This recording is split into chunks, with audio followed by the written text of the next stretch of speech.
Panago Pizza presents SCP. The Steve Dangle Podcast with your hosts, Steve Dangle and Adam Wilde. Someone asked me this morning. Are your pants in the freezer? No. Well, No? I mean, the answer is always yes. But someone asked me this morning, who's your pick for the Stanley Cup? And I New said, Jersey Devils. I said New Jersey and Colorado. Because, I mean, if we were going to stake everything on the first 4 games of the season, that's who you might pick, right? I think that's a fair pick at this point. Colorado's not going to make it out of the West if they have to go through Vegas. Oh, true. Yeah. Wow. Yeah. What is the combined record of the 2 teams who finished last in the East and West and the new expansion franchise? Do you know the answer to that? I do. What is the answer to that? What is your guess? I think... I don't know if I fully understood the question. Can you It's run 2 that? teams who finished last in the East and West last year. Yeah. New Jersey and Colorado. Yeah. Plus the expansion franchise. What's their record? What's their record? I think it's 9-1. Wow. It's 9-1. Wow! Isn't that stupid? That's unbelievable. What's the most surprising? The Devils, Avalanche, or Vegas? Has to be Vegas. Yeah, Has to be. I'm gonna say Vegas too because they're not supposed to be very good at all, and they're burying some of their better players like Shea Theodore and Vladim Shipachyov because they have way too many. Vladim Shipachyov? Vladim. Oh, I'm tired. I'm tired, dog. Vladim. Do you know where the one loss came from?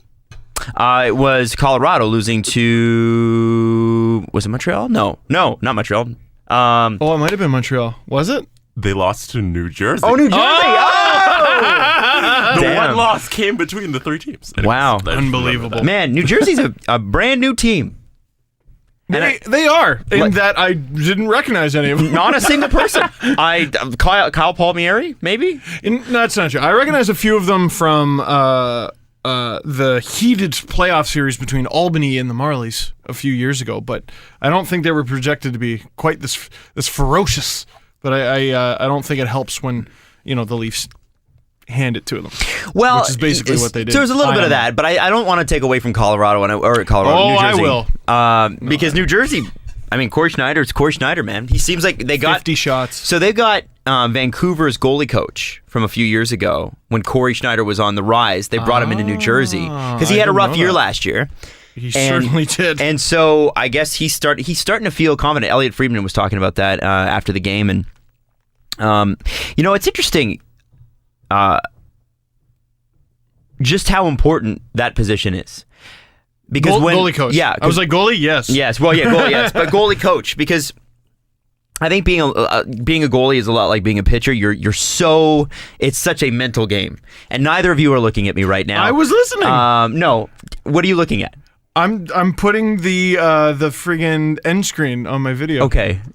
I looked. It was the second I looked down. You were like, and neither of you are looking at me. Or listen to my wild thoughts. I am talking into a vacant, empty space. There are roughly 20,000 people listening to That's right true, now. right? But neither of them are in this room and can respond. You don't have to pay attention to me. Did you learn and Steve. nothing from Ron McLean? That's right. Apparently. I'm talking to one person, talk Jesse. to the listener. Talking to one person. Well, here's the Not thing. me.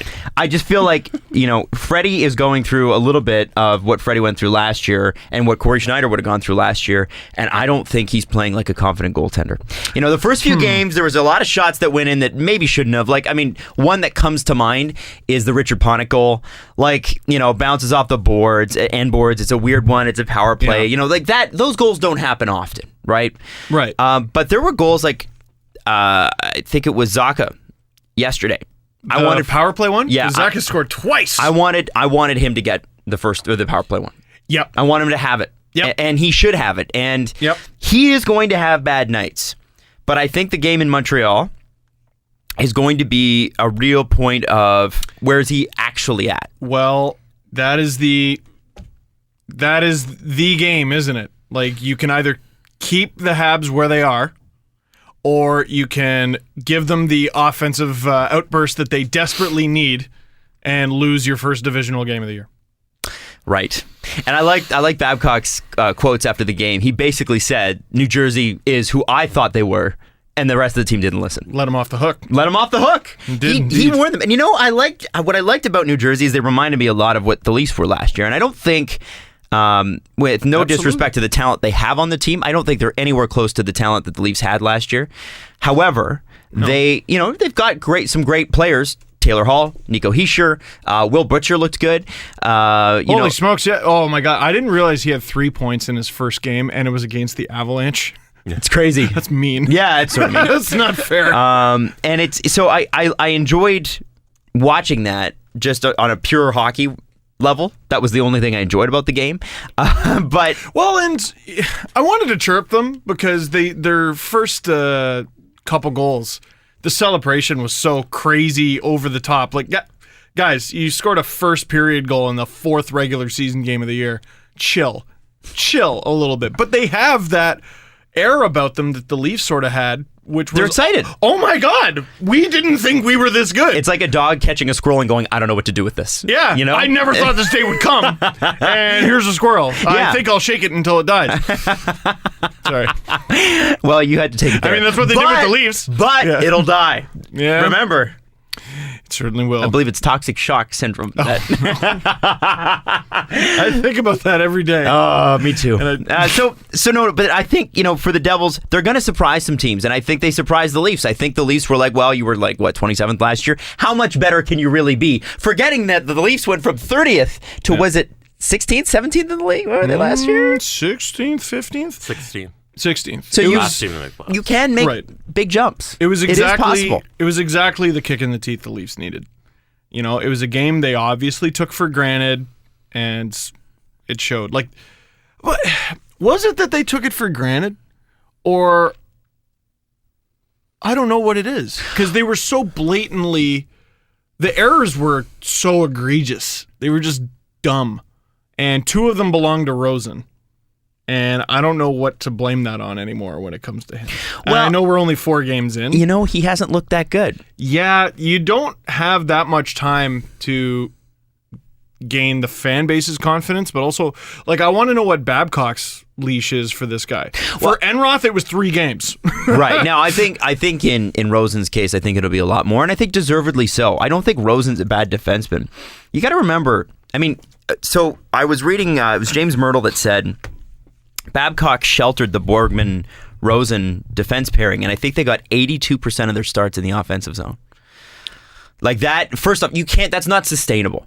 So, no. Very clearly, Connor Carrick, who's injured, by the way, and that's why he wasn't playing, needs to come back. And they're probably like, okay, listen, it's good. It sucks that Connor Carrick's injured, but now we can find out what we have with Rosen and Borgman. I don't think that putting the 2 of them together is something that they would normally do. Well, are either of them accustomed to playing the right? I don't think so. I don't think so either. And I noticed it last night too with Ron Hainsey too. What a pain in the butt it is to be a left-handed defenseman playing the right side, because every time that puck squirts around the board, you have to catch it on your backhand and lift it into the zone again. It's hard. Some players can do it with ease. Matthews a couple times yesterday. It's such a treat to watch him live. It's ridiculous. So fun. But I mean, with Rosen and Borgman, I feel like Rosen is put in a position where it's pretty hard to succeed, and I think he is a guy that, and I would say this about. I think he's on the right. Yeah, I think he is too. Yeah. So that's fair. I think it's hard. I think that's a tough decision. And I don't think Mike Babcock's going, well, I'm making the decision now. He was asked about Rosen specifically after the game, and he said, everybody was bad. So you think I'm hanging those players out to dry? That's true. But the one giveaway that led to either the 5th or 6th goal, I don't remember. Rosen's in the left corner, so you can't blame it there. And then the other one, he got beat on a break. Well, he gave the puck to him. Yeah, he tapped it with his hands. Yeah, he was on the right side. Might it have been different? I don't know. I didn't like how he looked. Gardiner flopping and completely choking on the 3-on-5, 5-on-3, whatever the hell you want to call it. I looked at that play. If he just lets the puck go by him, there's no goal there. Or if he gets Gibbons. Nylander's got that guy. You already blew your opportunity at getting the guy with the puck. Cover the other guy. The guy who had the puck, carried it in on Nylander. He got a shot off. Freddie stopped it. If you just cover the other guy, there's no goal there to tie game 2-2. And you probably go down to the other end of the ice, score a goal. Because, 5-on-3, and you're supposed to.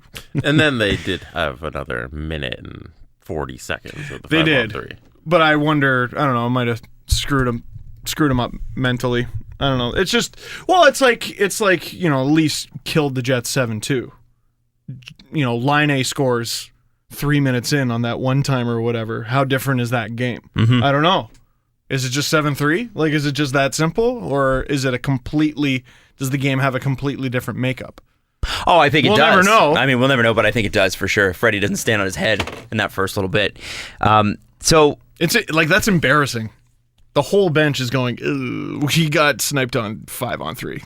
That's the last time I can remember that happening was like 6 years ago. It's happened, they said, twice in the last, this was the second time it's happened in the last 5 years. Second time it's happened in New Jersey Devils history, and it's been 20 years. Wow. I remember Bozak doing it against the Devils. Oh, wow, really? I worked at Leafs TV, and the reason I remember such a specific thing is because there was not much to highlight when I worked at Leafs TV. They finished like 29th and 26th or something when I worked there. It wasn't good. No. Wasn't good. Not good when the only thing you cover is the Leafs. So, when you look at a game like this, let's go through some of the numbers here. I think this is really, really interesting. There's a few things that were frustrating about watching this game live, because I was also there. The first thing to me, beyond the play of the teams, was the penalties. It's unwatchable. What did they say? The first, what was it? 64% of the game is spent on special teams? Was played at even strength. Only 64%. If your name... without mentioning names. If you don't play on the power play, you don't play on the penalty kill, you don't play on either of them, what are you doing here? What can you do, right? Like, there's nothing you can do. And that's not everybody's role. Leafs have one of those guys I can think of up front. What are you doing here? Wrestling Adam Henrique? Good. Cool. You were not impressed with him last night. What are you doing here? Let's just talk about Matt Martin, I guess. Like, blew it on the first goal. Meaningless fight. Whatever. No, we'll take the fight out of it. It wasn't meaningless, and he had nothing to do with it. It led to an instigator. Leafs got a power play out of it. That was good. But if you're only getting 7 minutes a night, which you're going to, they're not going to put you on the power play. They're not going to put you on the penalty kill. If you're only playing 7 minutes a night, you can't be doing what you did on the first goal. I don't know. Like, this is a team so incredibly deep on the wing. Give me more, Matt. Give me more. Now, you can say that of everybody, That's right? true. That's true. But am I overreacting about Matt Martin because he had a good preseason and pretty good first 3 games? Am I just grumpy? I mean, I think you're grumpy because I think I'm grumpy. Yeah, no, and I'm grumpy too. I think it's the whole team. You could say that about Jake Gardiner. Jake Gardiner had a rough game last night. For a guy who can skate so well, he seems to really struggle turning. Have you noticed that? I'm not good with those details exactly. No, I haven't, because I've seen him take it out of the zone, and I've seen Morgan Riley do it, where they'll pull it out of the zone, they'll start to skate backwards along their own blue line, and then swivel back with their hips. But yeah. The hard thing, Steve, is that when someone beats you, let's say they beat you on the right side. Sure. What Jake does, and we talked about this on the last show, is he sticks a stick around to hold him up. And I saw it happen, and I go, that's exactly what Adam talked about last show. And he got called for it. And 2 penalties last game, another penalty this game. And he talked about it after the game. He said, I've been doing it for years. He said, it's a habit I got to break because I've been doing it for years. It's like Brian McCabe with the can opener after last lockout. Yes, yeah. You know, he's like, well, that staple of my game is now a penalty, so I got to figure it out. Well, and the thing with Gardiner is he's got the wheel. It's not like he's not a guy that gets turnstiled or should get turnstiled often. No. And if 3 fantastic games heading into this one. And you're a defenseman, you're going to get beat sometimes. Yeah. The point is, Jake Gardiner's got the wheels to catch, and he needs to realize that. And I think, there's a panic when he turns around and does that. And I feel like there doesn't need to be. Even if he doesn't have the wheels, take the other guy. Yeah. I get frustrated at the stuff that isn't rocket science. Like at the stuff that is very basic. Take the other person. He's great at complicated stuff, and sometimes the simple stuff evades him. Well, it's like, okay, he's like, oh, that should be my guy. I'm going to go after that guy. And then at the last minute, he decides, oh, Nylander's got him.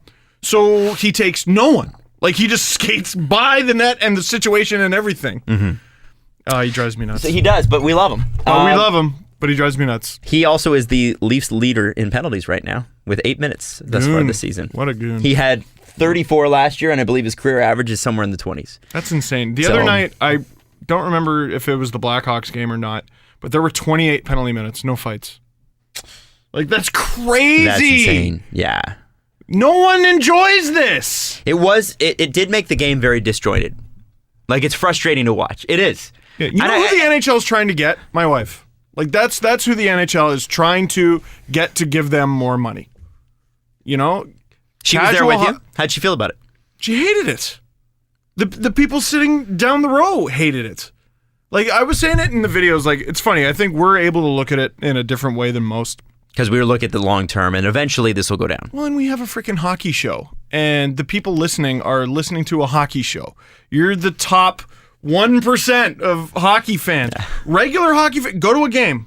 Go to a game and listen to the reaction every time a penalty's called, for and against. They're just like, cool, sure. Like, they don't know what's going on. It's like Blurn Ball from Futurama.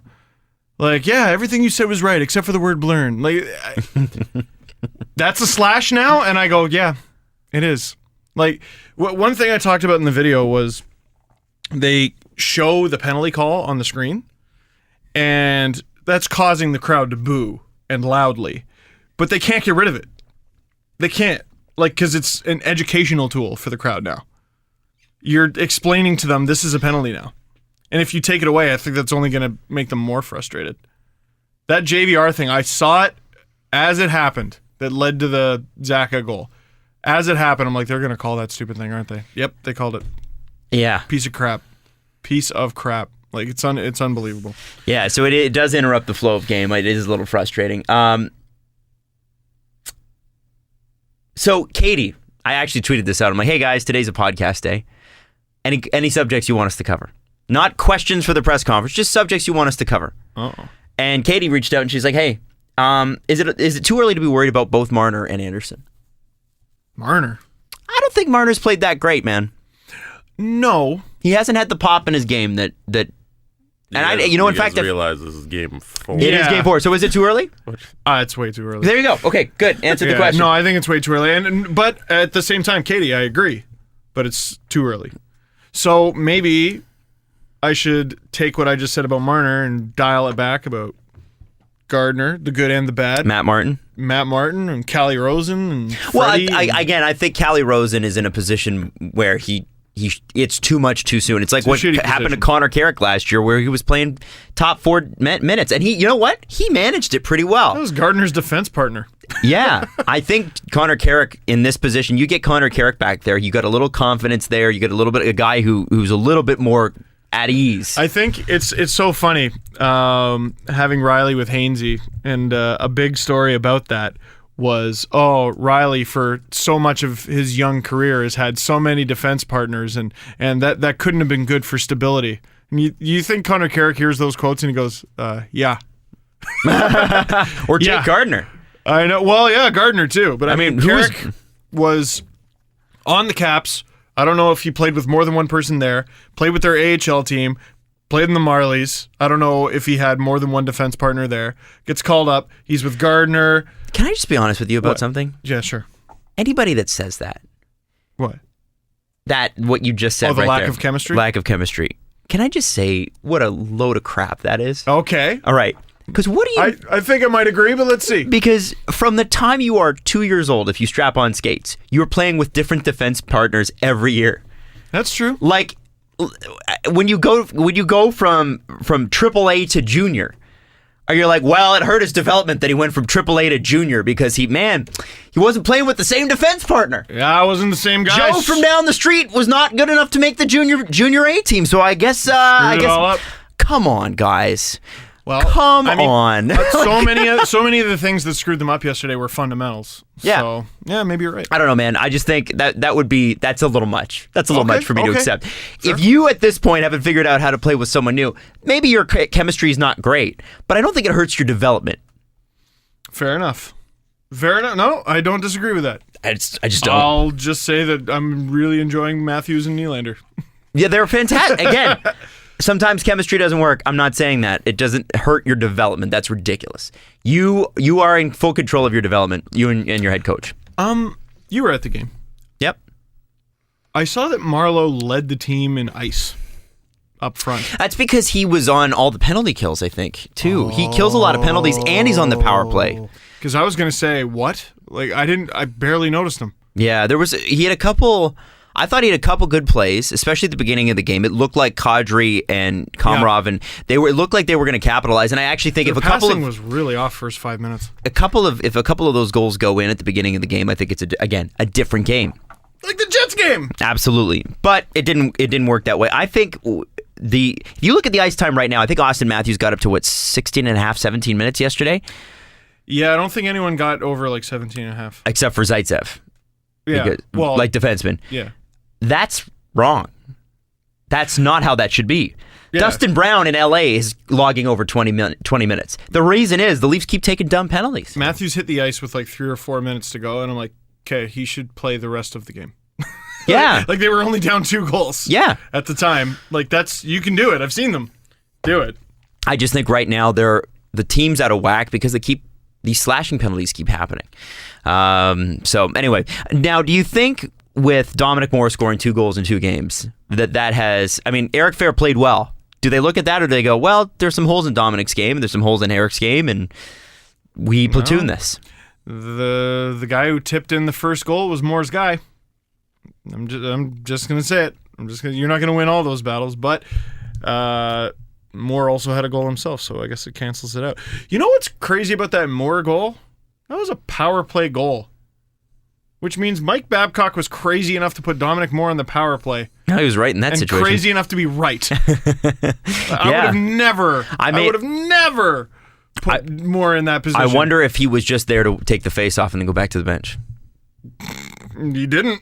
No, he didn't. I don't know. I don't know what the logic was. I guess the logic was, hey, he's good at tipping in pucks in front of the net because that's how he's got 2 goals.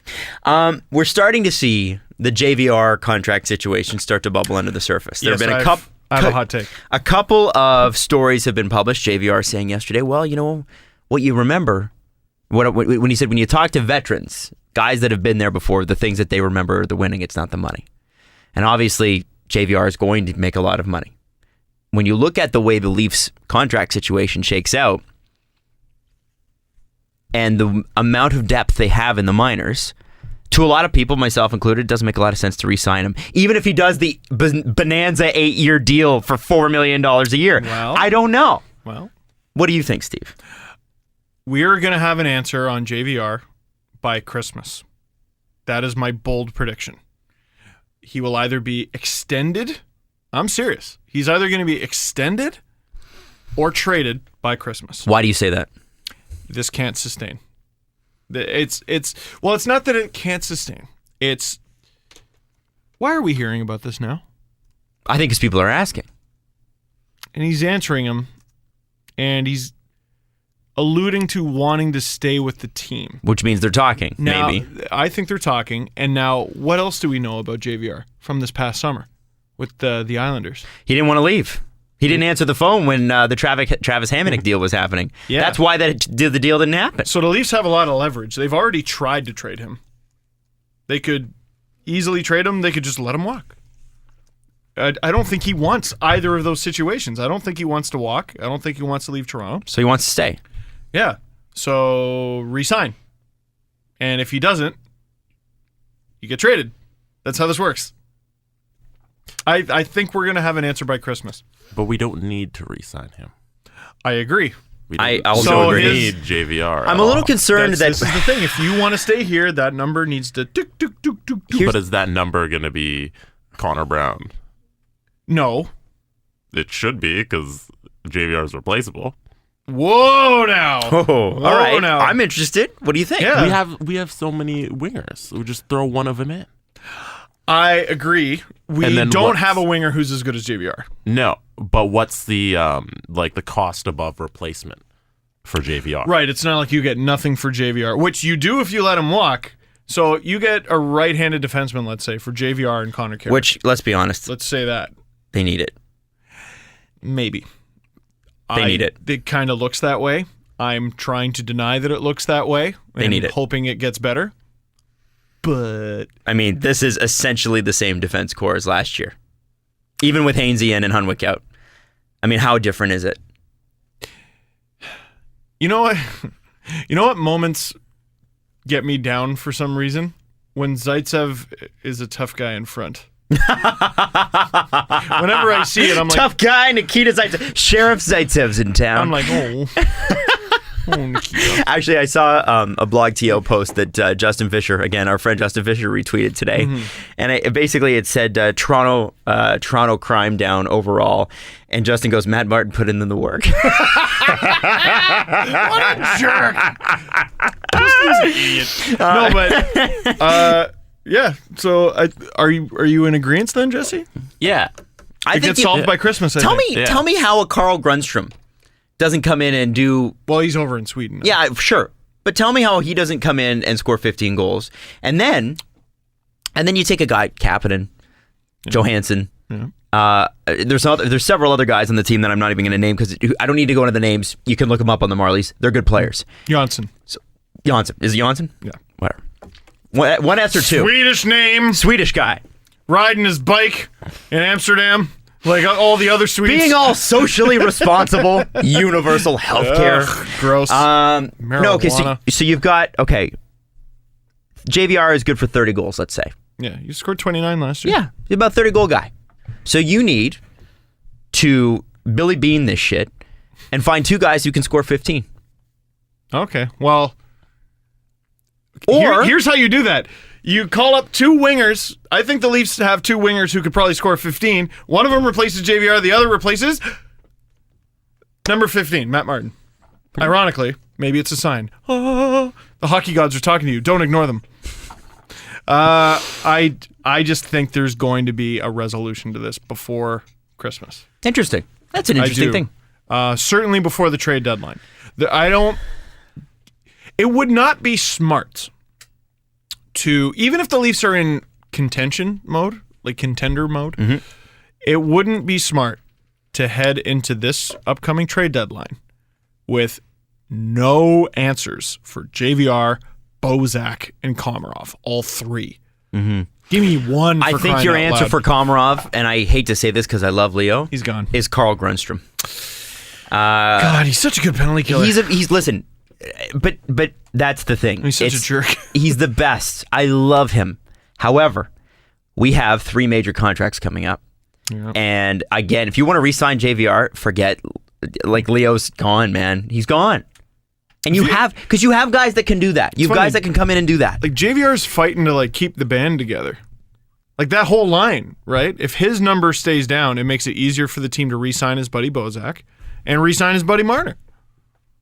Like, and trade for his buddy Kessel. yeah. No, What? no. The Penguins need to get rid of Malkin. Acquire Kessel? Very good. Yes, that's what I heard. Nobody knows more about hockey than you. Oh, that's Don't true. forget it. That's true. Read my column. No, I think this will get solved before Christmas. Okay, interesting. Now, what do you think's more likely? And I want to ask you both this question, and I'm throwing this out there on Reddit and Twitter. I just want everybody's hot takes on this, okay? So this is a hot take moment. I don't know if I can get hotter. Is Okay, I'll try. it a re-sign or is it a trade? And if it is a re-sign, what's it for? And if it is a trade, not a name, don't give me a name, but what is it for? I think... Give me your hot takes. TAEKS. God! Trade. Because they already tried to. Okay. And for? Right-handed defenseman. Jesse. I think it's fairly obvious, right? Jesse? Yeah, I think it's a trade because the money that you're saving plus calling Greening on the wing is worth more than re-signing him for $5 million and not having that money. What Jesse said, except why Colin Green? Ben Smith. You just went out? No. The Marlies. Yes. Literally. That one. All right. Let's say Kapanen. Marley's winger. Let's say Kapanen. There you go. Kapanen. That's a guy I would love to. And here, Johnson, you know what? Bracco. You know what Kapanen does? He can play the penalty kill and the power play. And the power play. Wow. Just like Dominic Moore. That's right. I mean, Well, apparently. I had no listen, idea. I have no problem with if Babcock thinks that Dominic Moore is the guy to take the face off on the power play. Fine. I don't think the power play is a problem. I'm not going to focus on that. I think it's going to be it's going Falling to be over on the defense. power play is a problem. but Yes, yeah. that's an issue. I think, I'm going to stick to Christmas, damn it, but before the deadline, for sure. I am also going to say trade. I'm not convinced that it's before Christmas. Okay. As much as I support you, my friend, I'm not convinced it's before Christmas. I do think it happens before the trade deadline. I don't think it's their style to go into the trade deadline and go, okay, big blockbuster deal. But I think that they bring back a guy that's steady. Steady Eddie, right-handed defenseman, i.e. a Demers. And, I think that ship sailed. well, I We'll think see. that's on him, but that particular type of defenseman. I know Tanev? Chris Tanev would be great, but I don't think Chris Tanev is worth the first overall pick or first round pick in the JVR that they want. And what does Vancouver want with Tanev? Or sorry, with JVR? If they can re-sign him. Now, maybe that becomes a situation like the one we talked about last episode with Colorado and Ottawa. What if Vancouver... Colorado? What if Vancouver is able to get Tanev? Or Vancouver for Tanev is able to get JVR and a little something. And then because JVR is a UFA, they're able to flip him. So you double down. That's a good question. Double dip, whatever. Yeah, Maybe. maybe. I feel like it gets done before Christmas because I feel like this needs to be a hockey trade, like a player for a player. And those tend to get done before the deadline. So you're The saying it deadline's- shouldn't be a baseball trade or a basketball trade. It's got to be a Damn. hockey trade. Datum. Sorry, I just... I did not. You know what? Screw it. I'm sorry, it dipping has into the to be- coffee. has I'm to be dipping a into the hockey coffee. I'm too slow. Do you trade JVR for another guy who's was my first sip. on an expiring deal and then go in free agency and get your defenseman there? I don't think so. No, okay. Well, if you trade JVR for another guy on an expiring deal, what's the point of trading JVR? Well, Unless you the swap it defenseman. for a defenseman. Oh, yeah. Yeah. Who wants to yeah. resign? Okay. Yeah, that could. Who do we got? Who do we got? Let's look. The UFA class of 2018. Yes. While Steve's looking that up, Yes. I want to caution here because I don't want people to assume that we think that all the Marlies would be able to step up and go, yes. I do. I do as well. Yeah. Do you think they could? No. And also, we know that Matt Martin Yeah, is not in the really. lineup. He's a staple in the lineup. So he's not going anywhere. So you do lose a few goals. Or Connor Brown steps up and is in that position and they do Bozak, Brown, Marner, which, you know what? I don't hate. I think that's actually a pretty cool line. Also, if you're listening to us live right now, What? you should probably turn us off and listen to the last episode of Greg and Jeff, which is going on live. Oh, it's happening live. Yes. No one listens to us live. Are you sure?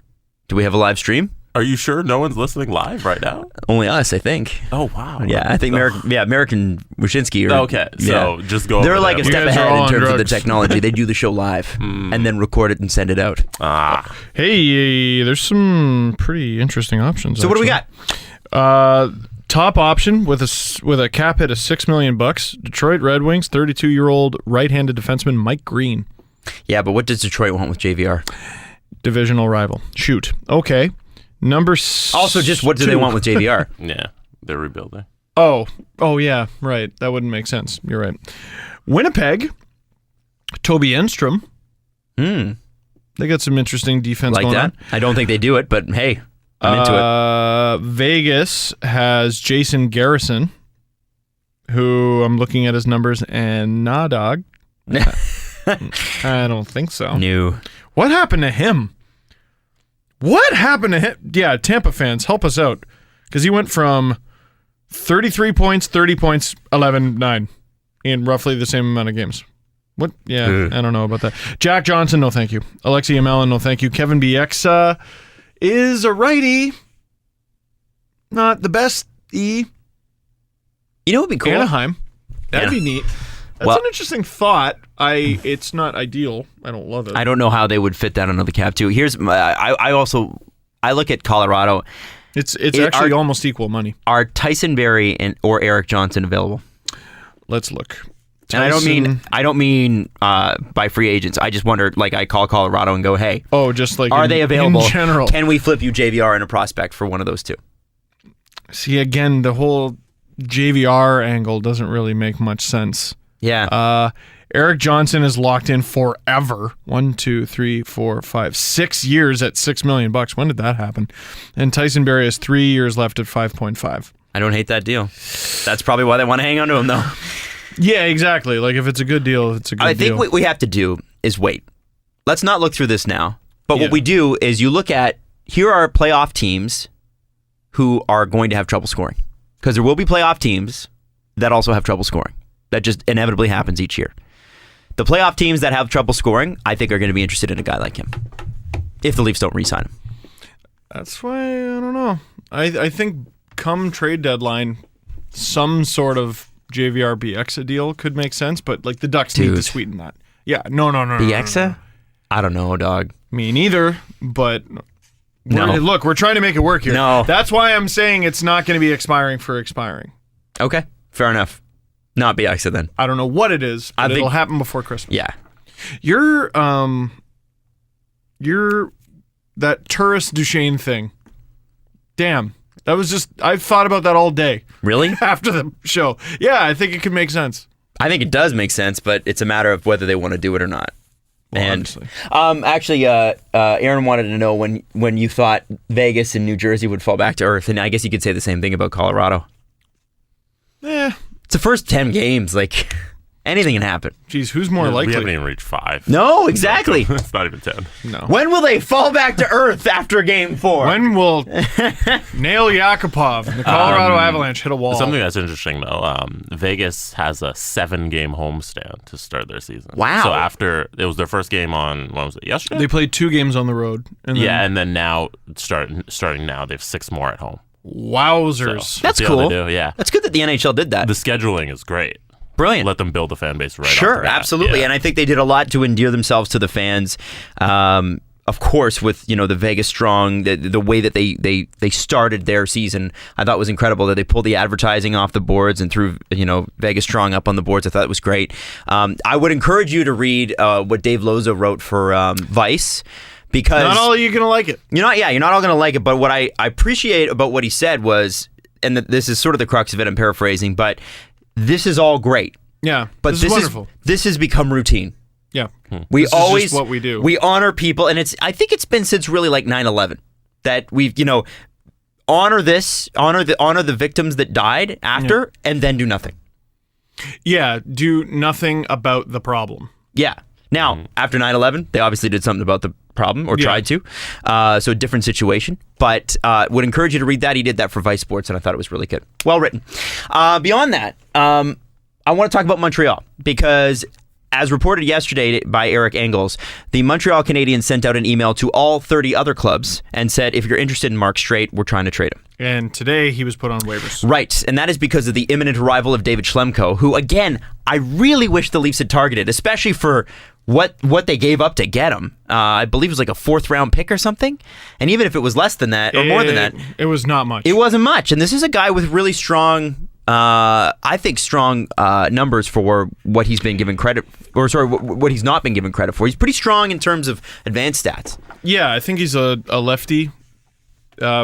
They really, really do. It would be nice to have. God, they need Connor Carrick back. Yeah, they do. They need another right-handed shot there. But People have already asked me this morning, will the Leafs put in a claim for Mark Streit? And I did a little comparison on the hero charts with him okay, and Ron Hainsey. okay, Oh. And 2 ancient men. 2 ancient guys. So Mark Strait's making $1 million. So it's not huge money. Leafs can afford it. However, do you do it? Because so their ice time together, Ron Hainsey's rated as a 7. Mm-hmm. Mark Streit is 6. So comparable. Sure. That's how much ice time they got. Strait's Ron winning. Hainsey is a 4 in goals. 1-0. Streit is a 6 in goals. Okay. First assist, 1-1. they're both a 4. Shot 2-2. generation, 6-4, Streit over Hainsey, and then shot suppression, Hainsey just edges him out 5/4. So they're They're almost tied. 4-4. What's that? 4-4. Sort of, yeah, they're somewhat. I mean, Streit is, I guess, a little bit more offensive, but it's like don't claim straight. Don't claim straight. don't. No, You don't need it. no. Like if. What's the problem? Defense. All right. Well, here's a guy. No. Unfortunately, with it's like what Montreal did at the trade deadline. Like, we need better players. Let's go get a bunch of fourth liners. Yeah. That's the thing, is that the Leafs are trying to shore up the bottom end of their defense. But the problem is that the top end of their defense isn't good enough. And it wasn't good enough last year, and I still don't think it is. Now, they seem to want to be able to do that by committee, and I hope that they can. But I do think that there's going to have to be a move where they bring in somebody who is a legitimate minute-eating stalwart kind of guy. If you're trying to become a gym leader in Pokemon, the answer is not more Pokemon. It is better Pokemon. Bingo. Or I'm sure you all understand. Or improve the Pokemon you have. Or improve, yes, rare candies also help. Also, like beating up Rattatas and Pidgeys. Yeah. Stuff like that. Leafs' next opponent is the Montreal Canadiens. Also Bellsprouts. And I would have brought them up either way, because the Montreal Canadiens are fascinating already, and we're 4 games in. Okay. In 4 games, the Montreal Canadiens have scored 4 times. Hey. There is only one player on that team, and thank you to Darcy for sending this to me, that has 2 points. What? For reference, Is that Druin? I'll look at it. I for some reason didn't write that down. You know what? It doesn't even matter. Doesn't even matter. For reference, there are 15 Leafs with 2 or more points right now. Now, they've had a bit of a ridiculous start. It's not going to sustain. Berkshire posted something about their PDO. Is it through the roof? No, it's terrible. It's The Leafs PDO? Oh, no. Sorry, the Habs. Oh, I don't know what the Leafs is. Yeah. It's funny. I don't think the Leafs is even that good because their shooting percentage is probably sky high, but their save percentage sucks. Yeah. So, is scoring really a problem? I guess you sort of just answered that, or are they just having a slow start? Because they are having a slow start. I think there was already trouble in paradise because they just, I was reading the line combinations before we started recording, and Galch is on the 4th line. He was yesterday, too. In the game. Pretty sure, yeah. Ooh. That was the line combinations in the morning skate. Oh, I didn't know that. I didn't see the line combos. It's hard to stay on top Yeah. of all 30, whatever it is, teams. Yeah. Wowzers, really. Really. And that's Julian. And he's locked in forever. And Galt's just signed that deal. You know, hot take, the Leafs should let the Habs win. Let them off the hook. They've made a shitty team. Like, don't give them any excuse to change anything. Let them off the hook. Let them keep believing. Just keep firing it right at Carey Price's chest. You probably will anyway, and just go, oh no, nuts. Oh, now what'll we do? And then go slaughter your next 4 or 5 opponents. Well, if there is a team that Montreal should want to play at this point, it's the Leafs. It's the Leafs defense. It is. Now, they're saying Connor Carrick will be ready for Saturday. I do think that makes a bit of a difference. And in actual practical terms, the Leafs would never let the Habs just win. Right? That would just never happen. But all right, guys, here's what you're going to do. Nothing. You're going to do nothing. You're going to go out there, and you know how you played accidentally against New Jersey? All right, I want you to do that on purpose now against Montreal. Yeah. But if I'm a Montreal Canadiens fan, that's pretty good. I don't mind that. I don't mind that. You don't mind that matchup? I don't mind that matchup. You certainly take your chances. Sure. Yeah, absolutely. I do think that Montreal's just got some gigantic holes up front, and are we surprised? Like, again, when Radulov left, they had the cap space to sign him. They still have cap space. They still have tons of cap space. They had it. And all they had to do was go, all right, fine. It's amazing that they have all that cap space and they still found themselves in a situation where they had to waive a guy in order to get another guy back. That's true. Yeah, it's a poorly managed team. Like, it's just, they didn't do a good job. No. But what was this nonsense about Mark Bergevin was at an Islanders game recently? Did you hear about that? No.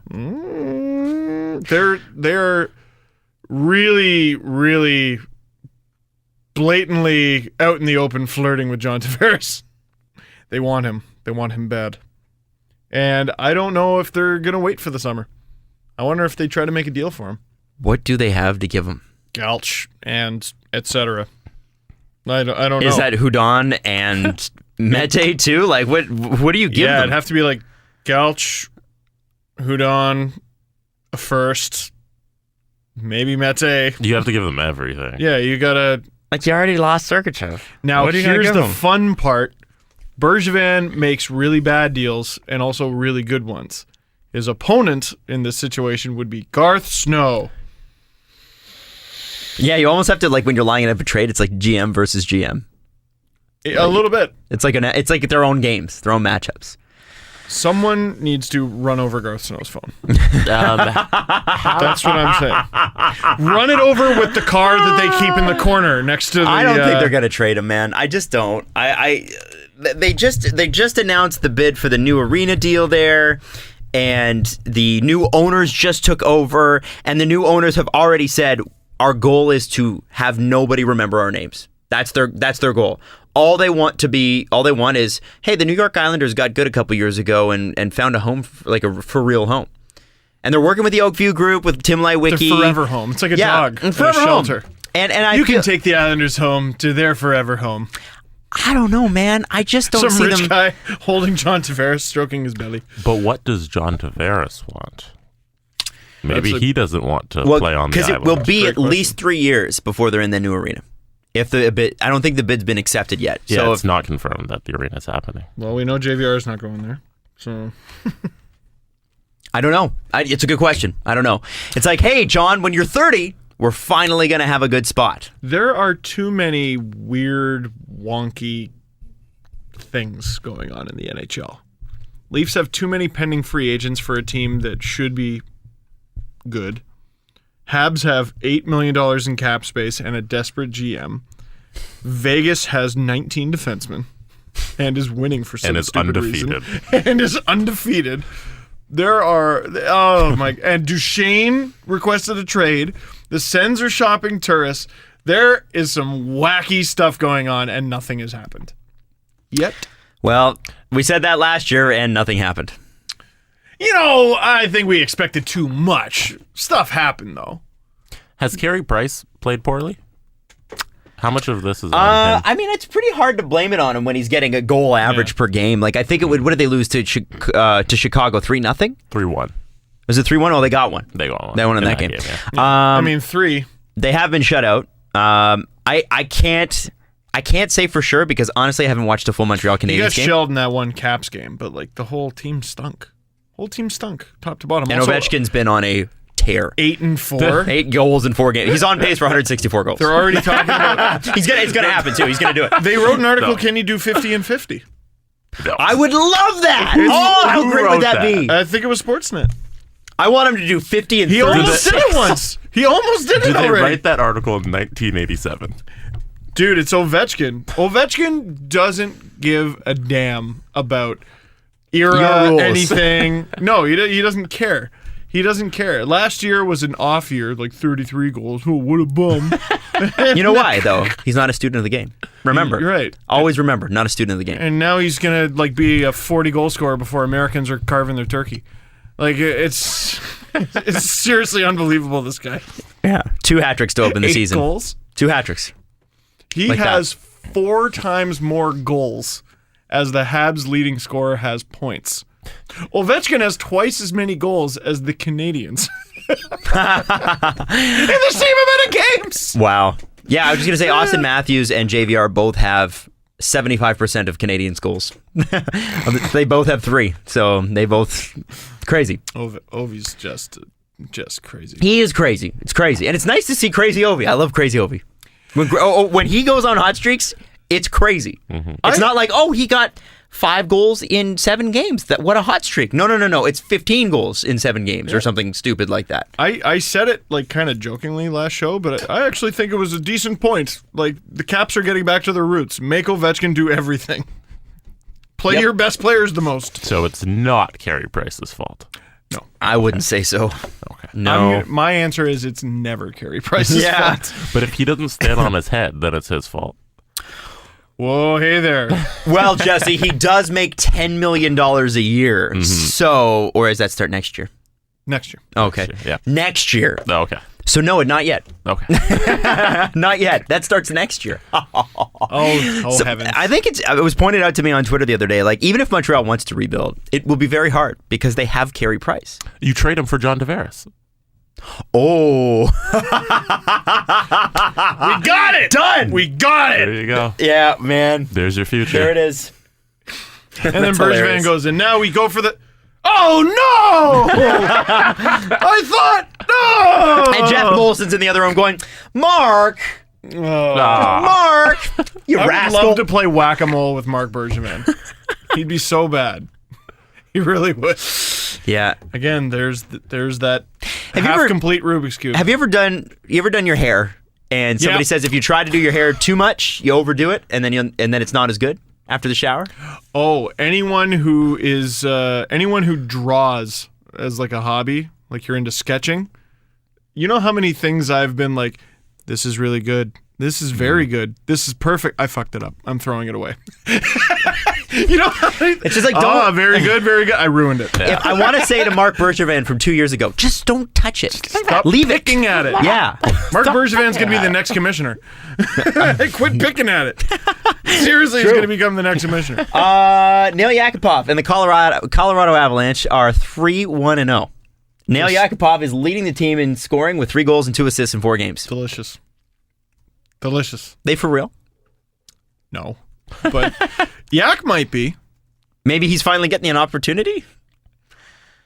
Like, I don't know. It was just weird to me that, okay, he has some gaps in his game. He has some things that aren't good. Granted. But then Edmonton didn't really do this, sort of, but in St. Louis, they did. He's not a role player. Yeah, they had him in like the third line. Yeah, checking. that's why he was a healthy scratch for, you can't even play on the third or fourth line. He's not that kind of player. Put him in a position to succeed. Yak might not be a first overall pick, but he can do something for you. Either everyone was completely wrong on this guy being a top 5 talent, or we've missed something.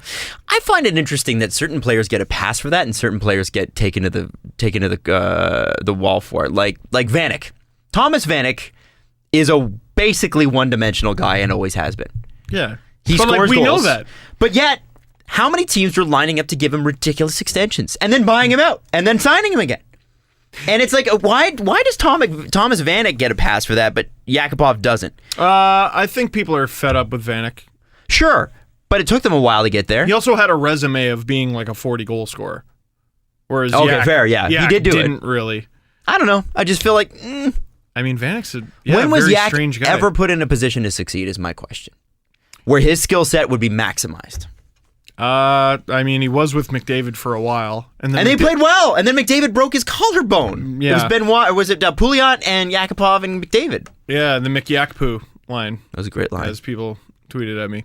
Is that a thing people say? Mick Yakupoo. Yeah, we said it on Not the for show. long. Yeah, only it lasted. Yakupoo. I think it lasted 40 games, and then McDavid left, and the X factor on that line left. Let's move on.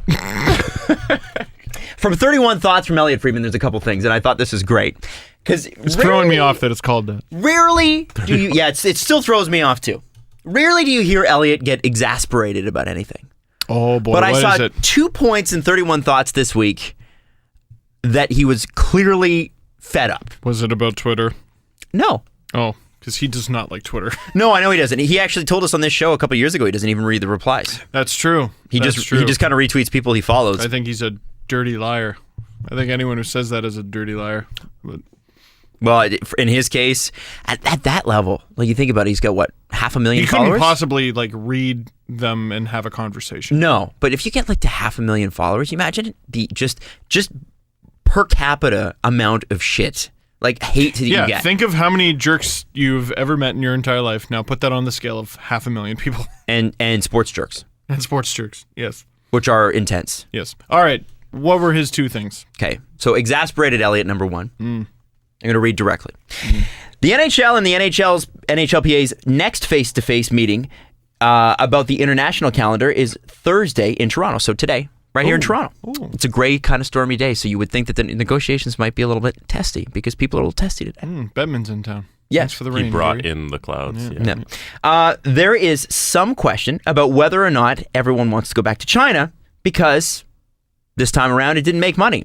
Now, he puts in brackets, the promoter takes the risk on that, not the league or the union, so it's the promoter that lost money.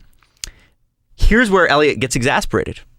I can't even believe this is an issue. Can Elliot not even? Elliot cannot even. That's amazing. He said, you're going to go once and give up 4 years from the Olympics? ? I'd like to see them go to France and Germany too, since the World Championships were just there. The people who run the NHL are stupid. Can we just say it? Like, can we just say it? Like, Elliot Friedman is far too classy to say these sorts of things. He's exasperated. But since we're from Scarborough and therefore the gutter, we'll say them. Yeah, no. The people who run this league are morons. They're greedy, out to lunch, don't understand how the world works morons. They're dumb. They're stupid. They don't know what they're doing. Well, they did make a lot of money being that, though. No. A lot of them. Well, anybody that can afford to own an NHL Not team. in hockey. Not in hockey. No. If you can afford to own an NHL team, you made money somewhere else. Okay, they're moronic when it comes to hockey, though. Fair. I don't give a shit how you made your money. You own a hockey team. But I'm going to sue my dad for $100 million for my inheritance money. Like, if some crazy billionaire worth $75 billion bought the Leafs and then turned it to shit, like, I don't care how you made your $75 billion. I'm a Leafs fan. I'm and sorry, my you team mean sucks now Harold because Ballard? of you. Yeah. So, I don't know. I don't care how you made your money. It's irrelevant to me. I'm a hockey fan. Can you make my hockey team good? And can you grow the game? Can you Which grow is the in your game? interest. Yes. Your business interest. Yes. Oh, it didn't make money. That wasn't the point, dickhead. You go to China to build it. Oh, really? You didn't make money at the games where before the game you had someone get on the intercom and tell everyone watching the rules? Really? That wasn't profitable for you, you dick. Of course it didn't make money. You're trying to build the game. They don't know the fucking thing. That's why you're there, dick. You're trying to promote it for when 4 years from now, because they didn't watch it at the fucking Olympics in Korea because you're not going. You're trying to teach them the sports. You dick. That is Friedman's subtext. He's just a classier person than me. And also Friedman has to talk to these guys. I don't. I never want to meet Gary Bettman. There's plenty of AIs When we have Gary on the show, I'll play him that clip. Oh, You no, need he's to not allowed to definitely come on the meet show. him. Like, I don't care. That's right. You're banned. I'm locking you out. Gary Bettman lockout. You can't come on the show. How Did we about just that? ban Gary Bettman Yes, from we our did. show? Steve did. Remember, I think Lockout. it's a No, democracy here, though. I think Steve speaks for all of us. Well, If Bettman, I would gladly have him on the show. If I have to have a one-on-one conversation with Gary Bettman, I think I'd have a stroke. Like, I really do. Like, I think just for how mad But I would Steve, the get. doctor said your blood pressure is fantastic. No. Did you clean out your ears? No, yes, I did. I have like supersonic hearing today, and I'm listening to how loud I am, and it's scaring myself. No, but you didn't make money. You're a dick. Like, you're so stupid. Well, I'll tell you. I'm sorry, everyone who was trying to listen to this with kids in the car, but So is he banned or not? No. yes, he's banned. No. I'd love to have a conversation. Listen, I disagree with just about everything the man says, but I'd still like to talk to him. Pulling the name on the show card. He's banned. He's With- banned. banned. I am not for He the would ban. never come on this show. I'm just saying I've submitted my vote. I would love to have Gary Bettman on the show. Gary, if you're listening, you're welcome to come on. Love to interview you. Disagree with you, but would be able to have a conversation with you. Steve couldn't. I think Steve absolutely could. accidents? I think Steve's a little heated right no, now, you but know I think how he'd many be fine. accidents that would cause? You know how many people listen to this To get while away from that? driving, and they would just and just veer off the freaking road? Mass deaths. You know how I just talked about? That's on, and that would be on my hands because yes, I it voted would. for him. You voted. Yes, it would. That would be all your fault, Adam. That would be all your fault. Oh. Tens of thousands of people kill themselves across the country listening to Gary Bettman talk to Steve Dangle. We post a podcast afterwards, 0 listens, everybody's dead. Because everybody died Everybody's dead. listening to it. You know how many people listen to this on the subway? Okay, this is going to be what the people around them hear the day after. Oh, fuck off! Like, they're just going to be sitting there randomly swearing to themselves with a mad look on their face. They're going to be sitting there with a mad look on their face, and they're going to be accidentally staring through someone, and that someone is going to think that they're staring at them, and then they're going to punch them in the face. And it's going to change their entire life because we had Gary Bettman on the show, Adam. I think you. I'm not going to risk it. I like our listeners too much. Sorry, Jesse. Steve could have a conversation with Gary Bettman. I think he could. I absolutely And I could. think he would be very respectful. Yes. No, my first question, Gary, what was the last authentic thing you said? Remember what Ron said? Ron McLean. Yeah. He's a lawyer. He speaks like a lawyer. You're like a dick. Like, say something that means anything ever I'm just once. waiting for the tweet from the lawyer. Hey, lawyer here, paid to be a dick. Yeah. It's my job. And Gary Bettman gets paid quite well to be a dick, as does Roger Goodell. Good. That as doesn't does make him Adam a great Silver. person. That doesn't make him a smart person. Actually, although I would take Adam Silver any of those yahoos. I love him. I don't care. Sorry, we only got through 1 point there. That's 1 point. The next one's going to bug you too. But for this one, here's the thing. You didn't make any money. It's dick. The way that guys... I want reality show, okay? Someone get a Patreon together for this. Reality show where NHL owners have to make a profitable lemonade stand. You put them on a street corner in Toronto, and they got to make a lemonade stand. Do they have a budget, or can they spend all the money? They got to make profit somehow. I want to see if they can do it. I don't think you could.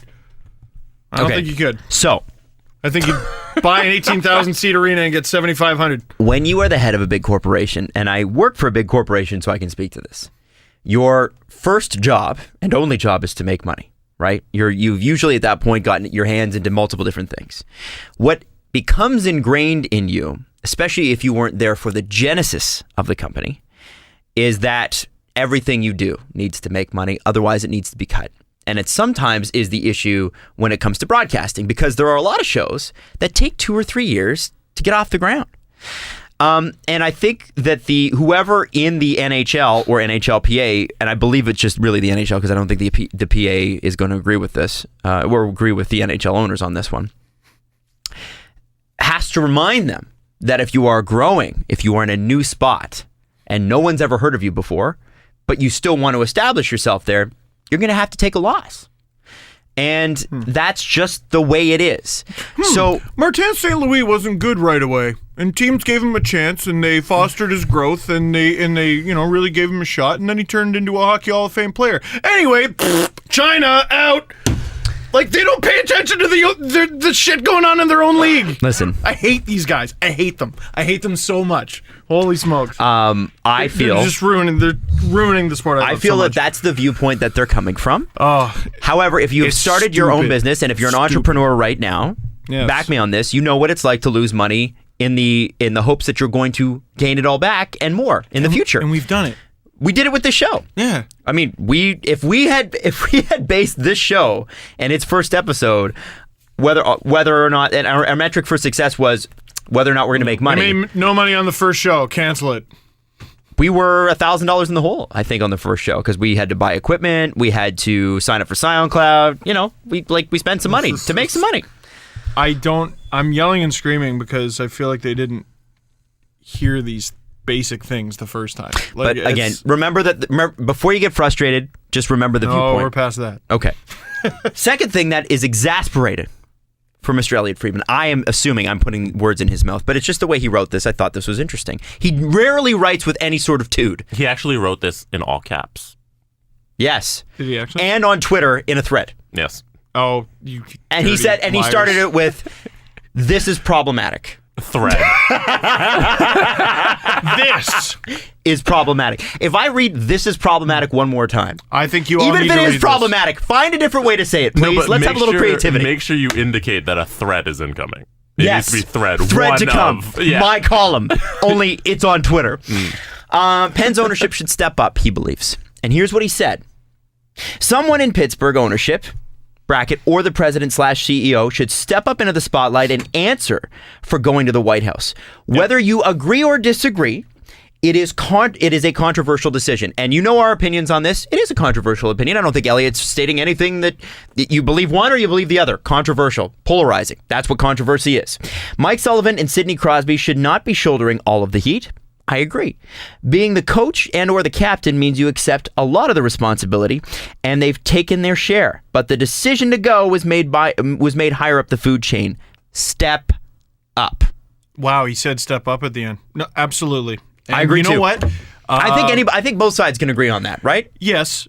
Sullivan, I think Elliot nailed it. Sullivan had a chance to make a difference in this. Crosby had a chance to make a difference in this. But ultimately, the owners are doing what owners do. They're doing what they Owners do. gonna own? Making dumb decisions behind the scenes and not showing up. But owners can do that. They can do that. That's the privilege of being rich. is you can make those dumb decisions and go, well, someone else's problem. Like, isn't Mario Lemieux part owner? Yeah, he was there. Like, he's in the picture. Listen, I do, you know what, the way Elliot put it is interesting, because here's the thing. We did put a lot on Sidney Crosby, and my position remains the same on that. Let's not get into it. However... Well, who has more power and influence in the NHL? The Penguins ownership or Crosby? Well, behind the scenes, Penguins ownership. I think it's Crosby. Anyway, regardless of that, I'm not getting into that, because we know. Sure. Okay? Yep. Crosby's responsibility, quite frankly, in his contract and with that C on his shoulder, is to take some social responsibility and leadership in the community, but mostly to take responsibility for the team on the ice, as is Mike Sullivan's job. We went through all that, yeah. That's my point. Yeah. I agree with Elliot on that. And that's why Elliot's exasperated. And it'll be interesting to see if we have any more exasperated posts from Elliot Friedman, because it's so weird. He's usually just such a neutral guy. You know, does going to the White House make money? Okay. No. We're moving on. Moving on! I don't want to get into this. But what I do want to get into is this headline. Are you guys ready for this? Answer the question, Adam. Answer the question. Because if it doesn't, they should stop going. Regardless of who's president. Steve. Does Timbits hockey make money? Because if it doesn't, we should stop letting kids play hockey. Yes. Imagine all of our moms and dads had said, well, you want to play hockey? Is that going to make us any money? Yeah, I don't think so. Imagine Drew Doughty's parents said, you know what? It's not going to make us any money, so I don't think so. But get into the coal mines and start digging, Drew. I think Drew Doughty playing hockey did make money. Eventually. It did. It paid off, but I'm just imagining. Will going to the White House eventually make money? Yeah. I mean, okay, they gave him that custom golf bag. Guys, stop it. I don't want to talk about this. Imagine how much a custom golf bag costs. At what point are the Penguins going to take fiscal responsibility and stop going on frivolous trips and giving frivolous gifts? Hey, it was privately funded. Although you could say it's publicly funded because the fans with the tickets paid for that. But anyway, I do want to throw this out there. I did Patreon. I did find it funny. NHL can go to China.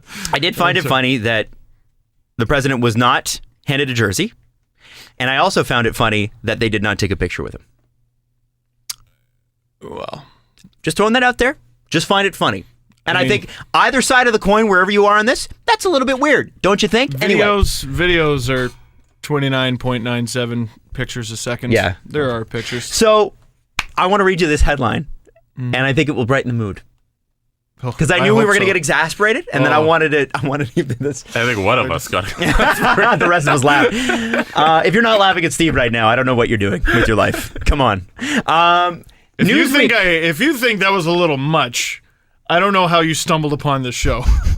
Newsweek headline: Did Trevor Bauer's support for Donald Trump cost the Indians the ALDS?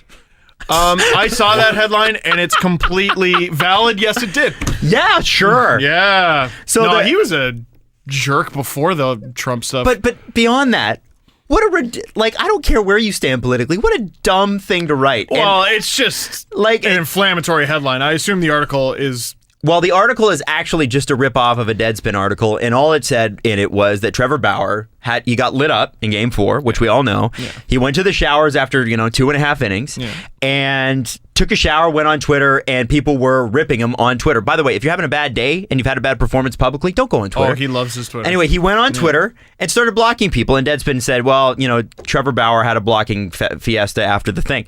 So Newsweek takes it and goes, well, maybe he wasn't focused before the game. And did Trevor Bauer supporting Trump cost them the ALDS? What a joke of a headline. What a joke of a premise. And I'm sorry. Didn't stop Tom Brady. Liberals, conservatives, wherever you stand, I think we can all agree that was pretty dumb. Yeah, it's pretty stupid. There's a lot of stupid going around. There's a lot of stupid fake I was news. in such a good mood, Adam. I'm sorry. That's a dirty lie. I wasn't. At least last night, so I was in a bad mood. What would put you in a good mood right now? What could we do? What would put me in a good mood? Jeez, I'm not even done being angry on this show. I had something else to say. Did you? And another thing. Yeah.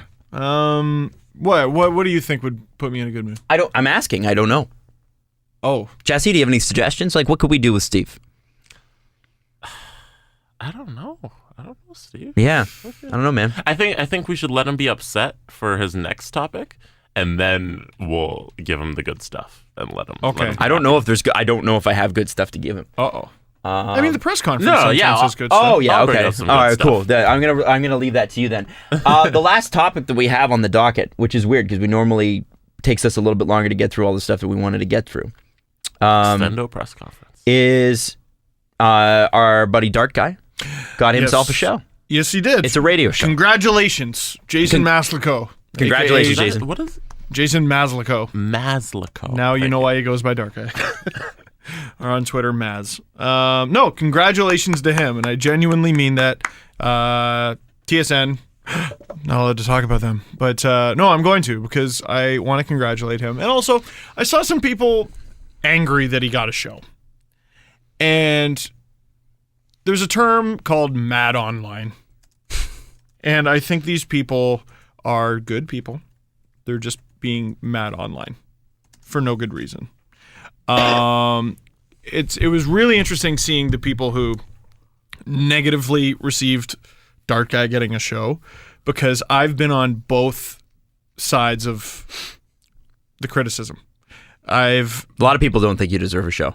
A lot of people don't think I deserve a show. A lot of people don't think I deserve to be on Sportsnet, on their website, have my own podcast, etc., etc. So I understand, who the hell is this guy? He just yells and he's some Leafs weirdo. That's what me and Dark Guy have in common. We're the freak in the room. So I get that. Then I also understand the mostly 20-somethings coming out and going, I busted my ass doing this, I busted my ass doing that, and this friggin' guy gets a show. I know because I've been down that road. Oh, look at this guy's got a show. This show friggin' stinks. I could do a better show than that. Oh, look at this. Oh man, our podcast that we've been doing for 6 months, we're better than we're way better than half of the stuff on the air, on TSN, on Sportsnet, on everything. Like when I was an intern, I was a full-time media critic. Oh, did I know everything when I was 19? Oh, was I so smart? If you made me the program director of The Fan when I was 19. In 20 shares 2007. all around. Yes, we would have been extremely successful. I don't know. I know I get the frustration from some of you, the bitterness. The reason I'm talking about that isn't just to go to bat for Dark Guy. It's so familiar. The things you're saying are so familiar. And I've been down that road and I've said those things and I've felt that way. And you know where it got me? Nowhere. It was a waste of valuable time. What are you getting out of this? Like, answer that. Just making yourself more angry. Making yourself more angry. What are you, impressing your friends with your little Dart Guy dart? Like, what are you, cute? What are you accomplishing here? What are you putting into the world? Is it anything positive after I just yelled and screamed about Gary Bettman? Are you happy with your Gary Bettman dart? Yeah, I am. No, it's just he's taking an opportunity that you would never turn down. Never turn down. Trust me, if he was a jerk, his little 15 minutes would have ended a very long time ago. People were waiting for something to come out about this guy. Like what was the guy at the presidential debate with the red sweater?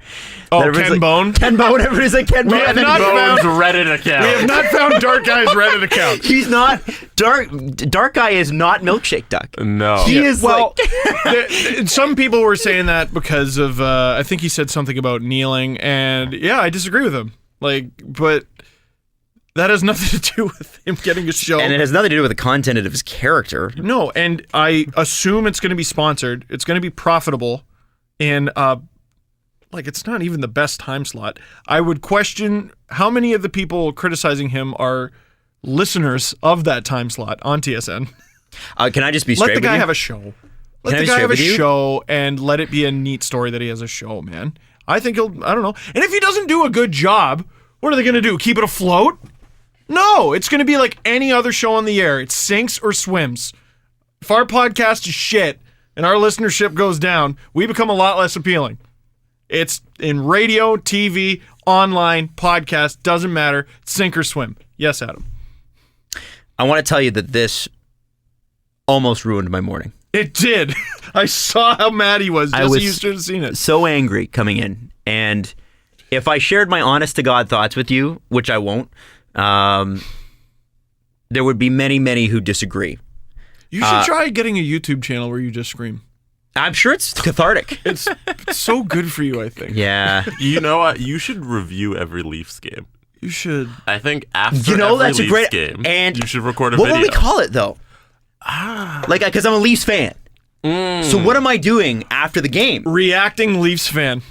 So R. There you go. F. Yeah. Rolf. RLF. It rolls off the tongue. Rolf. I Adam think Wild's catch Rolf on. channel. And you know what's cool? I have a dog, so I can incorporate her into some of the videos. Oh. But you can't be Adam Wild. No, You need I need a hockey name. I think like a Adam Snipe show. Yeah. Adam maybe. Adam Deek. Adam Deek. Adam Gongshow. And we'll call it Gongshow Hockey. Like, that hasn't been taken. That'd be great. We'll call it Bardown with Adam Gongshow.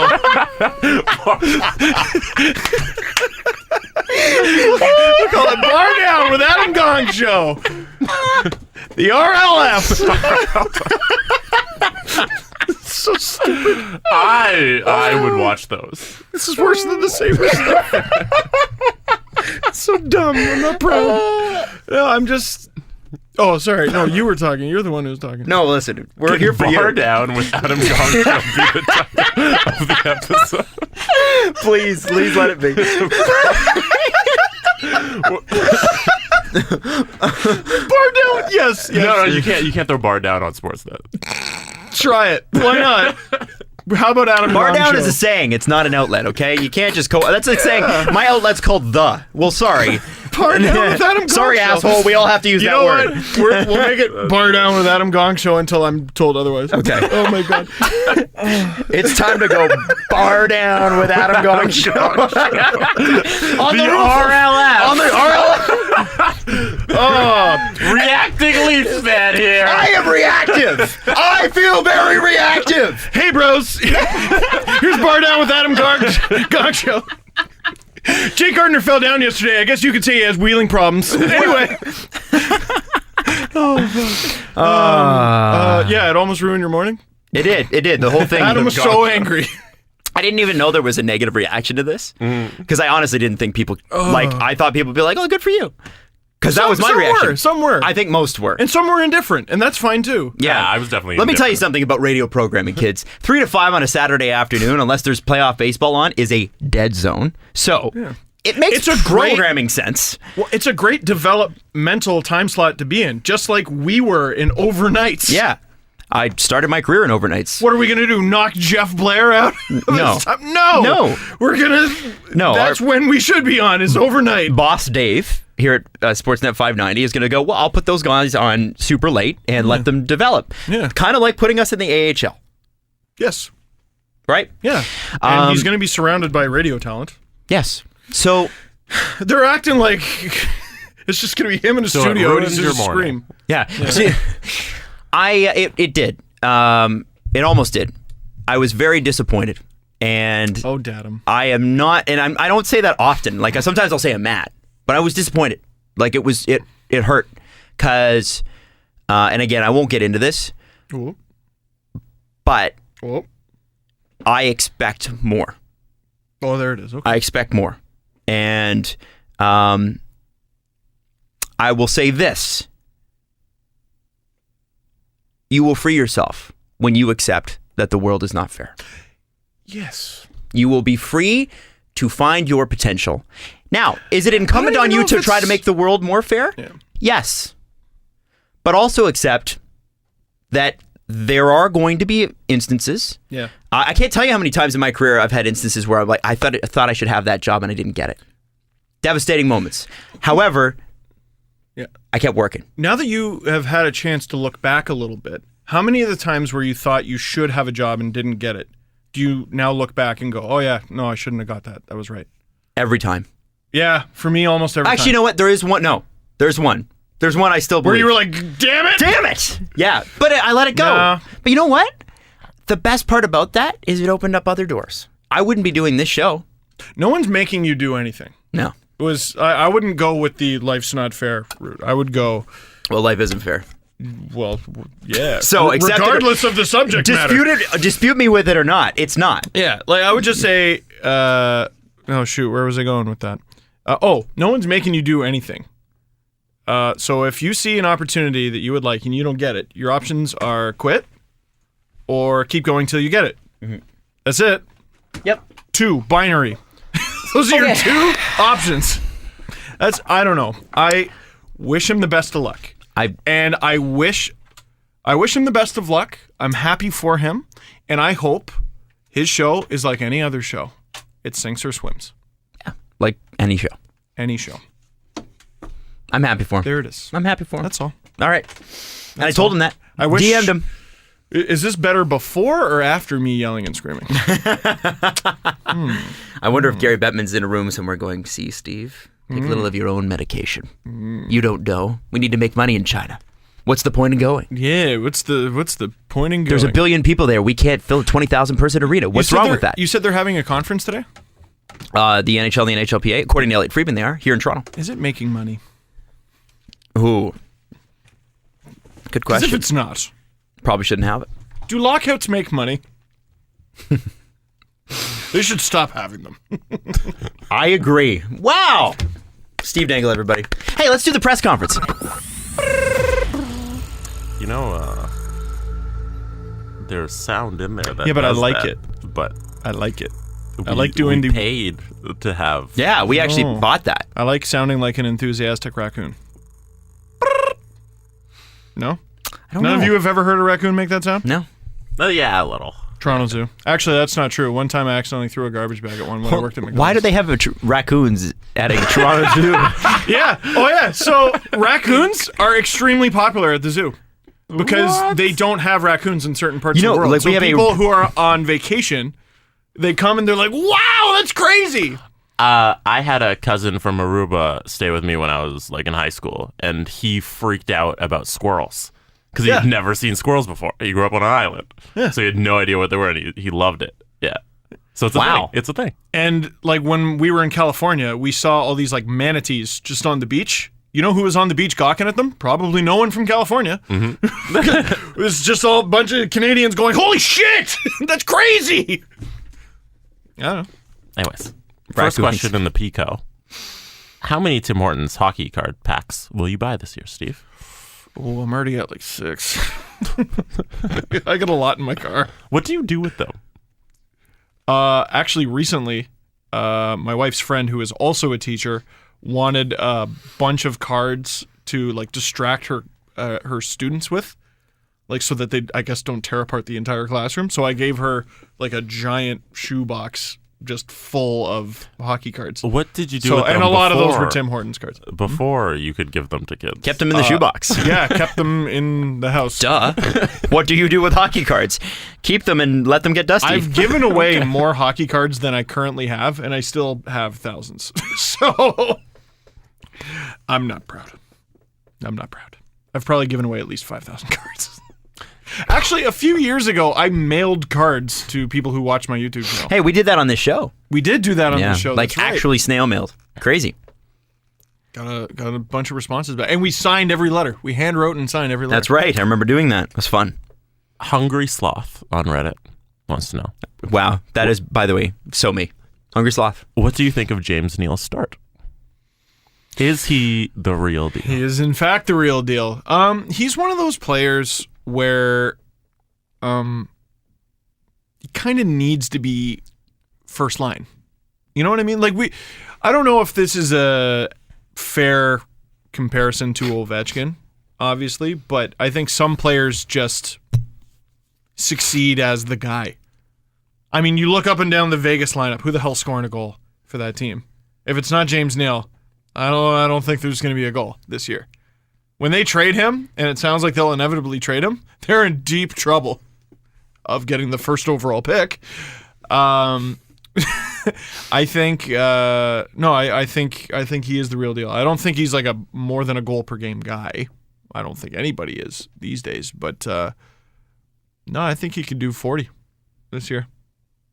You know, they're going to give him every opportunity. And if the NHL continues to have crazy amounts of power play, and even if the slashing stops, you think about how much ice that opens up.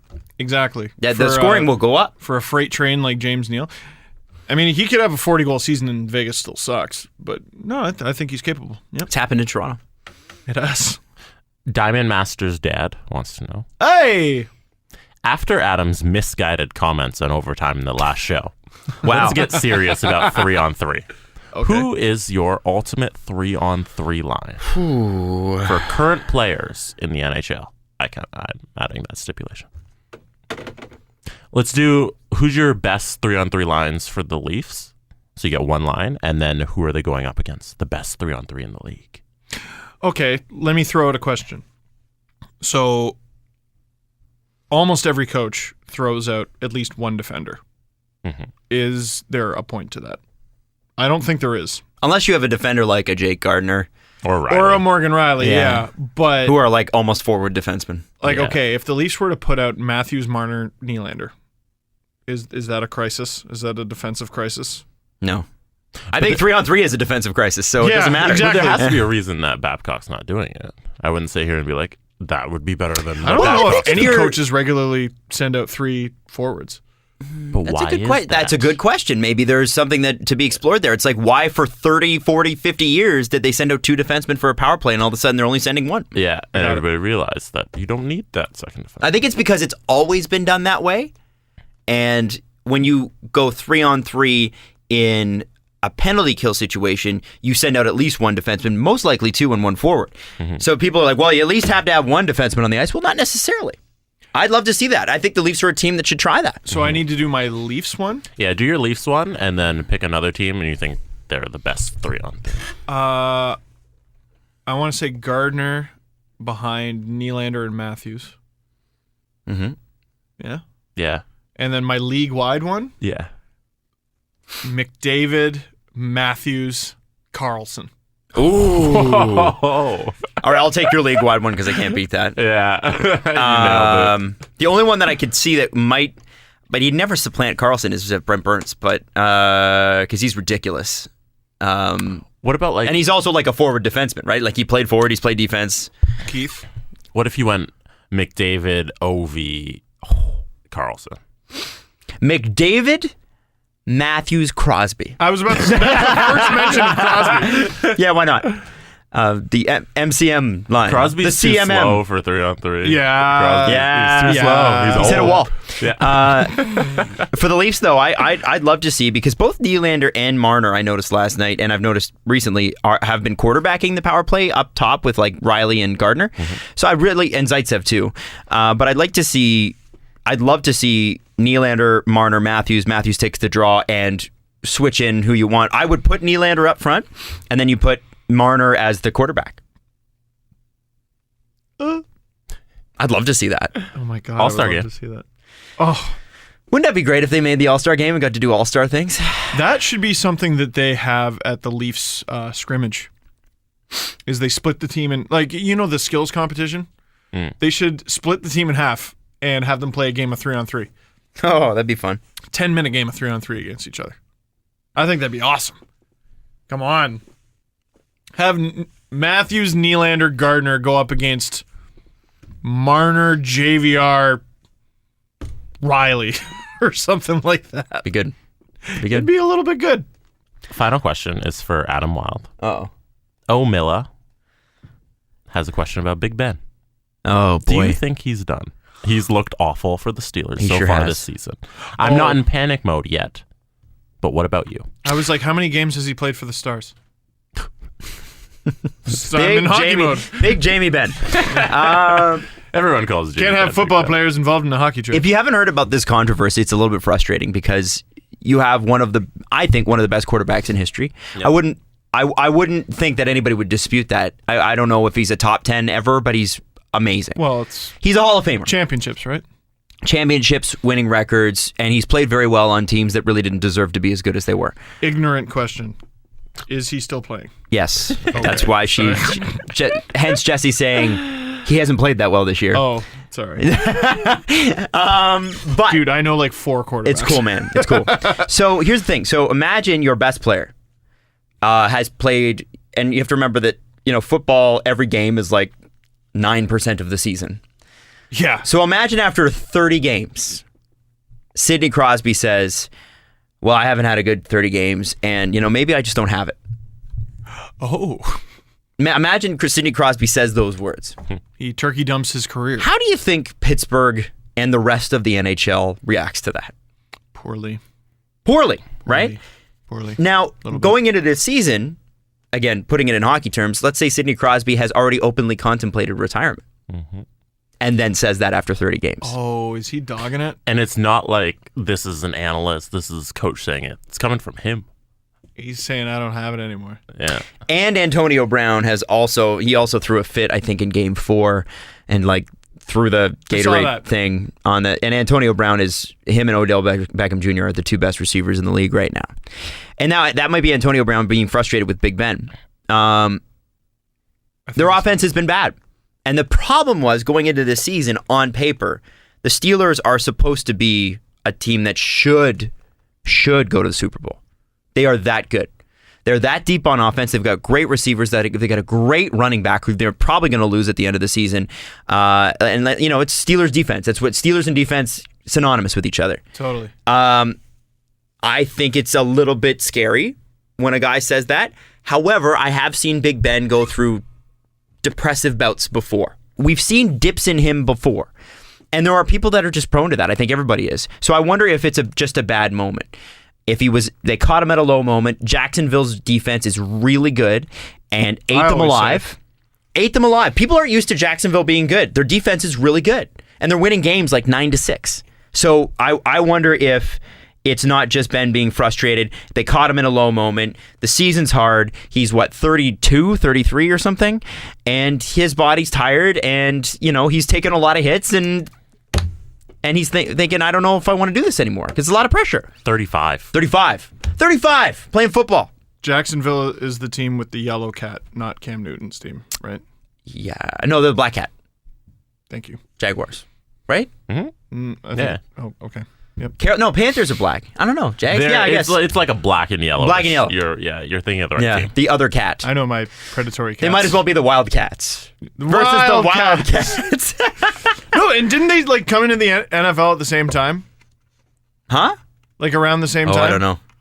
I remember being the Panthers and the Jaguars? Yeah, I remember being very confused. Yeah. I think the important part of the conversation is, can we distinguish the Panthers versus the Jaguars? I agree. I cannot. Wildcats! All I know is Cam Newton plays for one of them. And he brought Dab to the mainstream and deserves to be blamed for that. Final step? And he got yelled at recently, too. Justifiably. Yeah. Yes. But he apologized. Last Alexander Ovechkin has 566 career goals.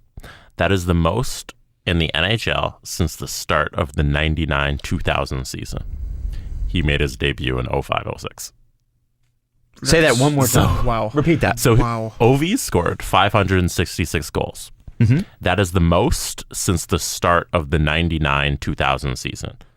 Ovi's career started in 2005. So he gave everybody a 5-year head start, and he has the most goals in the NHL since the 99 season. So who would the first overall picks have been before Ovechkin was even drafted? Marc-Andre Fleury. Marc-Andre Fleury, so he doesn't really count. We got Patrick Steffen was in 99, the other bust. I get them confused. Kovalchuk was one. Okay, go through them. Rick Nash was one. You're going in order? 2002 now? So now, that Rick Nash was 2002. Who's 2003? You already said him. Oh, Fleury. Who's 2004? That was Ovi. And then Ovi. There you go. Did I miss 2000? Rick DiPietro. Oh, wow. So, think of how Rick, dominant... I'm still getting paid to do this, DiPietro. Think of, Rick Nash has had down seasons. Yes, he has. And injuries, but, Ovechkin's... That's crazy. Yeah, that's pretty nuts. That's absolutely crazy. I can't say enough things about him as a goal scorer. If he retires today, he's a Hockey Hall of Famer. Like, easy, done. And he's probably going to play like at least another 5 years. Yeah. What was the you wrote an article years ago. I'm going to write another one about how it's crazy. he could. What did you say? He could beat Gretzky's record or something. I don't know if I said he could beat Gretzky's record, although that is possible. It's very unlikely, but he could become the. I can't remember. It's either 7th or 8th player in NHL history. Actually, he's going to be. Like, it's really not that far-fetched. He's likely going to be the 7th or 8th player in NHL history to hit 700 goals. Nobody does that. Nobody does that. You got to play for an eternity like Jágr. I think he did that recently. Mm-hmm. Gordie Howe obviously did it. Gretzky did it. Lemieux... I don't know if Lemieux did it. So it's 700. Gretzky, Howe, Jágr, Hull, Dion, Esposito. Which Hull? Mark Gardiner. Brett Hull? Brett Hull, yeah. Now, Mike Bobby? Gardiner. Oh yeah. Yeah. Like, no one Gardiner. remembers that one. OV will be number 8. Lemieux finished at 690. That's it. Messier, 694. 690 in less than 1,000 games. Yeah, Lemieux was totally goofy. I wrote this thing on Jágr yesterday, where I talked about his 5 most impressive seasons, and no season where he played with Lemieux was allowed to make the top 3 because Lemieux was that dominant. There was one season where Jágr led his team in scoring, but Lemieux played half the season because he was either hurt or out with an illness. I don't remember. Lemieux in 40... I'm trying to remember the exact numbers. He had like 96 points. 43 games, he had over 70 points. And that's when he was wearing that Cannonball Yofa helmet. Yep. And the Pittsburgh sash. Just redonkulous.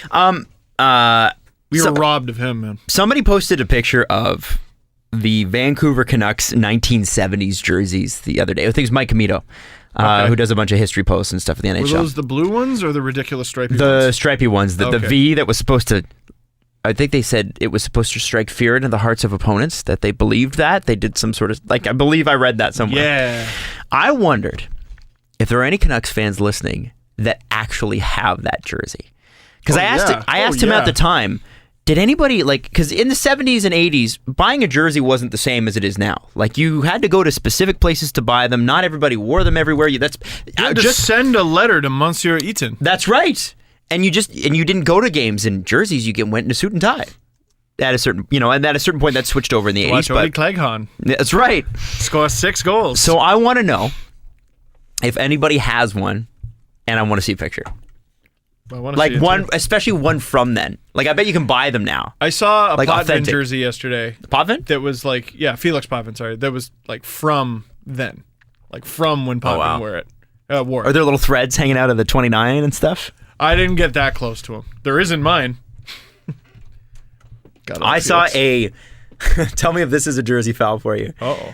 You see so many weird Leafs jerseys, right? Because there's just been so many players recently. So like Lupul's everywhere, Kessels, that sort of thing. Oh, and I got to tell you about the fights I saw last night. Oh, yeah! Oh, man. Okay, so I got some fight stories. I'm so ready to get back on the road, but no, I need to hear about this. But one person wore a Winter Classic jersey last year. So it's that beautiful Winter Classic jersey that they had. Yep. That they wore once. Yep. And it was Doug Gilmour's name on the back. How do you feel about that? He played in the alumni game. It's fair. It wasn't an alumni jersey though. Just so we're clear. But was there a separate alumni jersey? Yes, there was. That year? Yeah. There was this past year. You know, that was what I mean. Sorry, what would we get? The Heritage Classic last year? Centennial. Okay, whatever. The classic, the thing that the outdoor game from last year on New Year's Day. Yeah. So they had a game beforehand. Right, but it's not the same jersey. I'm just throwing that out there. They didn't play in... Listen, big Doug Gilmour fan. They didn't... But I assume they sell them as Gilmour jerseys, right? They didn't... For the... I'm sure you could walk into the store and get Gilmour, right? My thing, I would say... If you just walk in and buy it, yeah, I guess it's not a jersey foul. Mm-hmm. But, like, the Leafs are good now. Like, just get a current player. What are you getting Dougie for?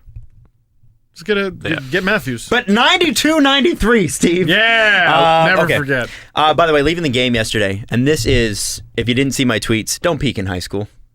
Don't be that person. I wonder if this guy listens. So I get out of I doubt it. I get out of the ACC and I walk up to Front Street, right across from Union Station, like to the right. And you know what? If this guy hears this, I don't care. And I run into a guy that I know who works at another station in town. That every radio is small, right? So you meet everybody, you know everybody. So I'm talking to him. Really great guy. And all of a sudden, we're trying to talk, but they're shouting. And anytime they're shouting, and I know that you're not having a conversation. You're looking at the shouting. Yes. Because we're not, even though we claim to be adults, we're not adults. No. If the soccer game stops on the playground when there's a fight. You ever think there's a fight going down and you turn around, there's not a fight, and you're a little bit disappointed? So we had a almost fight because it was a yelling match. And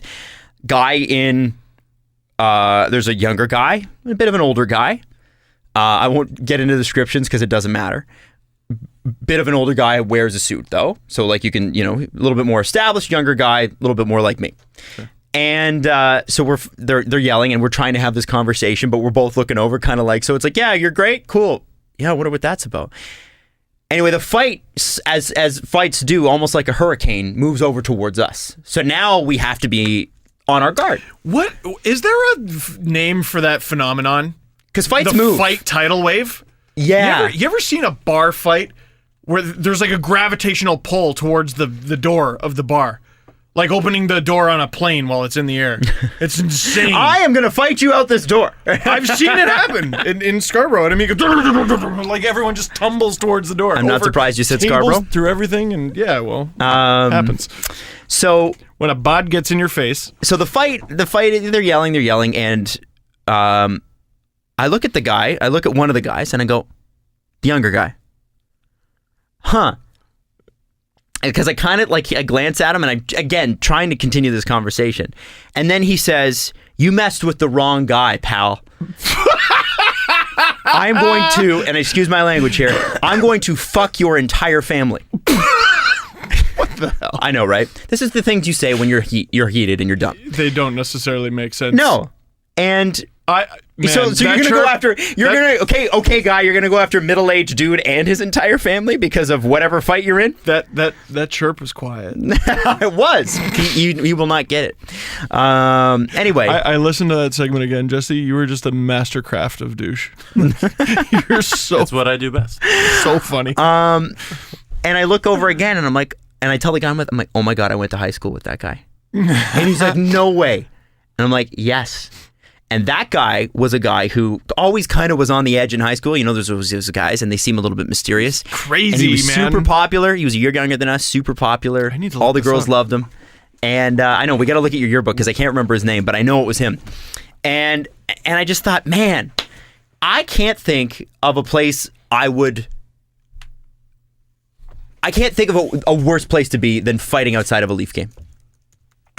That just seems so dumb. I mean, you should be in a good mood. And then, Leaf game. well, even if they lose, but we lost. Yeah, well, that's probably why they're fighting. Yeah. And then I walk down the street a little bit more. I leave my radio friend behind. I walk down the street by myself, and there's another middle-aged guy in suit, and a guy in jersey get into a fight. Now, this guy has nothing to do with high school. However, there's one of them has a Kessel jersey, one of them has a suit. Kessel jersey's like, yeah, well, nice body, pal. Maybe try to go to the gym sometime, because he's a middle-aged guy, a little soft. And the other guys, so the middle-aged guy comes back at him. This is a hilarious chirp. He's like, Kessel jersey, nice trade, bitch. What? And I was like, and he's like, yeah, well, nice body, pal. And that was it. And they went their separate directions. You I was like, need to admit when you suck. Like, you just need to admit. Both sides. I got owned last night. I got owned. There was a Devils fan. Oh. And, no, he was being a jerk all night. But I don't know. It was the end of the game, and I was like, all right, I'll say something, because he was still going at it with certain fans. And I just said, man, you've had some gems tonight. Man, you've had some gems tonight. You should write them down. I'll even give you a crayon. And he responded. He just took a sip of his beer. He goes, I've heard better chirps from a dead bird. No. Oh. And I was just like, shit. Wow. And that was the last thing I said. That was the last thing I said to him, other than to just smile and nod. I had nothing to say. Your chirp took too many words. Yeah. There was too roundabout. Yeah. Hey, excuse me, sir. Please dumb your chirp down. Prithee, Devils fan. No, a good chirp has to be dumb and funny. Yes. Yeah, it has to be just straight to the point. And Steve's like, let me tell you a story about a bridge. Sir, I have disdain for your team. Chapter 1. Back in 1964, you drafted. The Devil's boy was wearing a unsightly cloak. And sorry, Harry Potter? Yeah, my wife started the audiobook for Harry Potter yesterday. That's what I have done. I'm on the 7th book. It's great. Recommend it. Highly recommend You it. guys are losers. I have Wow. not started. He has. Wait a second. When have I ever not been a loser? What has I thought you were changed? about to defend How Harry long Potter. have you known Nope. me? Fair point. Jesse Duh. was right. Yeah, Come I can't on. argue. Anyway, love you all. I hope everybody has a Pictures great of week. Leather pants. Tuesday next week, we will be back, and hopefully a Leafs win. If not, then it'll be a Habs explosion of goals. Which, I mean, for me, is great either way. Do we play 2 games in between now and Tuesday? Do we have a Monday night game? I don't know. Maybe. Hey, thanks for writing that, man. Appreciate that. Let's just focus on the next game. It's just Don't be a dick. Follow the guys on Twitter at Steve_Dangle, at Adam WYLDE, and at Jesse Blake. The Steve Dangle Podcast. Brought to you by Panago Pizza. Order at panago.com and stuff your face with deliciousness.